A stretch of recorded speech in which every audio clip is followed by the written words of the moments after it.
اچھا تصوف آپ کی باتوں سے میرا یہ نتیجہ میں اخذ کروں گا کہ ایک انسان کی خوبصورتی جو ہے اندرونی خوبصورتی جاننے کے لیے اس کے ساتھ جو ہے آپ کا ایک ایکسپیرینس ہونا یا پھر آپ کا اس کو جاننا جو ہے وہ بے حد ضروری ہے۔ بالکل درست فرما رہے یہیں ہیں، پر ہی ایسا ہے۔ میں اگر مولا علی علیہ السلام کا بھی ایک قول بھی ہے، اس کا کو کہ پورا مکمل قول مجھے نہیں یاد، لیکن یہ بھی ہے کہ اگر ایک انسان کو آپ نے جاننا ہو تو آپ کو اس کے ساتھ سفر کرنا چاہیے، کیونکہ سفر ایک ایسی چیز ہے کہ اس میں آپ کا جو ہے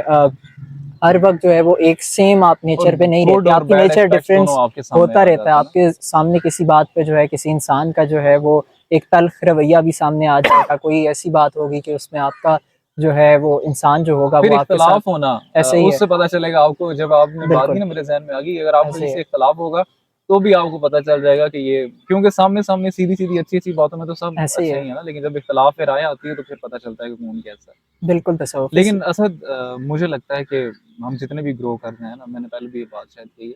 کہ ظاہری ہم اس خوبصورتی جو ہے نا وہ سبقت لے جاتی ہے آپ کے دل خوبصورت ہونے سے، اور یہ ایک بڑا برا فیکٹ ہے۔